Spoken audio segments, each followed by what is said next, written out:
Well, as you can see, we're getting ready for the holidays with our crafts. And I've had a lot of parents ask me about the holidays because holidays are exciting, but sometimes they present challenges to our sensory kids. One of the things I always remind parents about is we pair food with a lot of our holidays.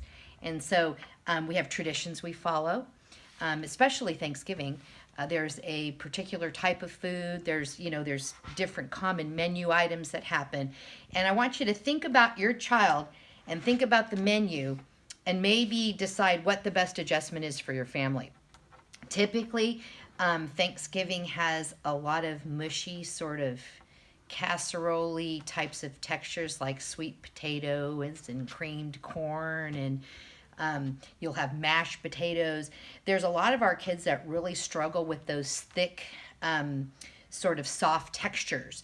They just really tend to agitate or heighten the gag reflex when they eat them. So I want you to think about whether it would be a good idea to stick with that menu item depending on whether you're going out to dinner or you're going to family or you're cooking yourself.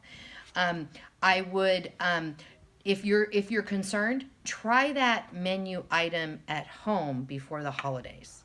It's always easier to make those decisions once you try it at home and decide, yeah, this will probably work, or no, this is clearly not going to work, because I think the worst thing in the world is having some child spit their food out in the middle of Thanksgiving meal. Okay, because that can be a bit embarrassing with certain family members that aren't as sensitive to our kids. So you can look at pictures of the menu items. Ask your kiddo if that's something they'd like to try. If it's something they'd like to try, have them try it at home first.